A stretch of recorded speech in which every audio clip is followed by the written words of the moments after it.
I think you can never actually forget your roots, where you come from. The challenge will be how to not turn our shoulders to those who helped us in the beginning. And that's not just our user base. The people who joined us in the beginning when no one knew about us, when we didn't have a product, those are also super important for us. Because without them, we wouldn't have built anything. This is the story of a new generation company with a attitude is we're going to change the world, we're going to be different. It was provocative, it was in your face. And people like that, saying, hey, there's a new kid in town. And he's not going to play by the rules. That's an interesting story. Okay, so let us take this from the beginning.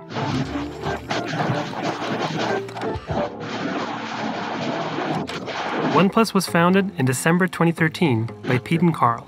Hi everyone. Hey guys. Starting a new smartphone company might not seem like the most innovative idea. We needed a new smartphone like we need a hole in the head. But they both felt the industry was missing something. We just saw that there weren't a lot of good products on the market. 就我们一开始是我们要跟用户一起来打造一个品牌。No one has ever communicated to ask the user, hey, what do you want? So on December 17th, Pete posted his first thread on the forum, inviting everyone to help them build the perfect smartphone. It quickly attracted the attention of tech enthusiasts, and within days, the forum had turned into a community. The forums were actually the very first forums I ever signed up for. I actually heard about the phone from like made me stay because I met friends, because the community was such a great community. With the friends.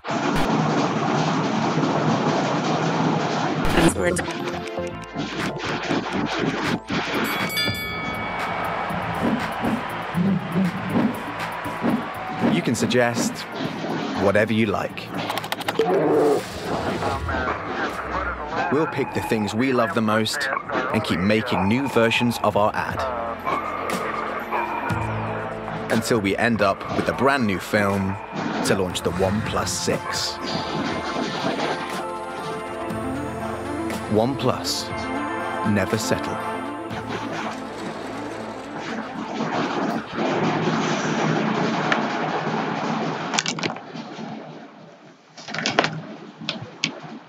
Oneplus has come a long way since we started. It's really incredible that we've been able to establish ourselves as such a key player in a really competitive industry. And it really just comes down to one simple idea, which is just to create the best user experience. But I think the best user experience is not just about the product.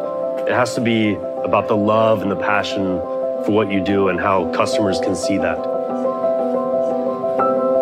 We actually started with only 5 people in customer service, and now we have more than 500 people in customer support in more than 10 locations around the world.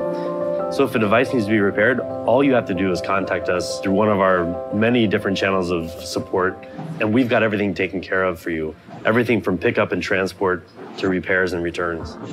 We also have multilingual support in local regions so that, for example, if you're from France, all you have to do is go to the website and you can speak directly to one of our French agents. I had a customer that had a problem, and always he was, I want to speak with Paula, I want to speak with Paula, I want to speak with Paula. We are here to help, so they are coming like, I don't know how to explain. If you want, I can say in French. When you have a customer asking for a particular agent, I would say at that point it's like a small friendship. Because we sell all our products online, naturally we're a global company. But a big step for us was to open our regional locations in Europe and the US. Now our warehouses and repair centers are a lot closer to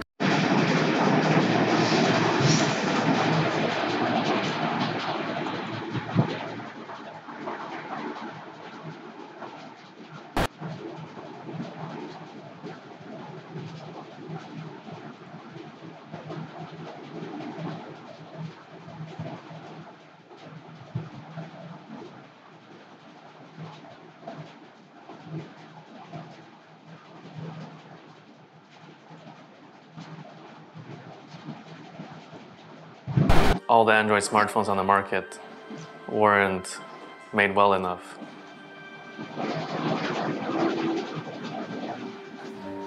At the beginning, it was a bit basic, everything that we were doing. We didn't have an actual budget. We just had, like 3 or 4 people with 3 or 4 brains to use, and that's essentially what we did. And when you try to hire people, it was also very hard because it was something that no one had heard about before. So it's understandable. Why would they want to join this unheard of thing before in Shenzhen? Even though there were some initial challenges, the announcement of Oneplus generated a massive hype. Early adopters gathered on the forum, creating the foundation for the community. We were very excited back then. We were doing all kinds of little conspiracy stuff. Thanks to the dedicated fans, the community around Oneplus kept growing through word of mouth. When the Oneplus One launched, the community had reached tens of thousands. I stayed up till 3 in the morning to watch the launch. It was very, very, very, very exciting. A startup called Oneplus launched a low-cost phone today called the Oneplus One. The specs were released. It was amazing. It was fast, great camera, unlocked, good memory. I was bringing it to work and everyone was looking at it. What's this phone? And oh, it's so great.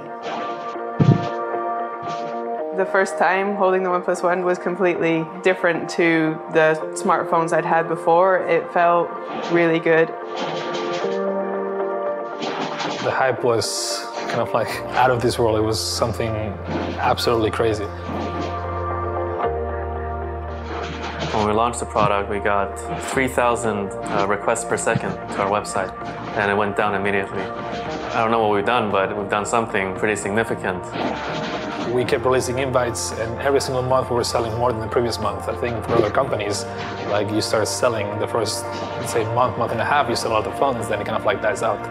But for us, it was we release more invites, and people buy more phones. I remember talking to Pete about what our goals should be, and we said if we can sell 30,000 phones in our first year, then it means that there's enough people out there who agree with our ideas.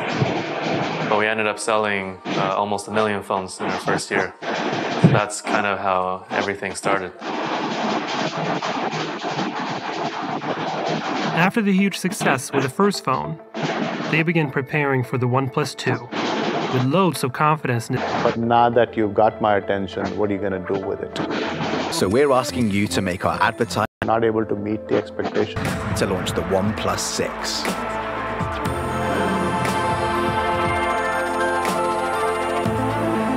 Oneplus, never settle.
So Oneplus started the journey to release their second phone, aiming to create their next flagship killer.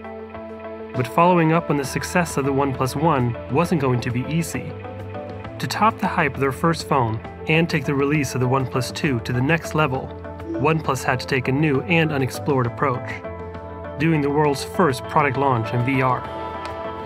So here it is, the Oneplus 2. Getting the VR production in place was just one part of launching the Oneplus 2. They were thinking globally. be in Times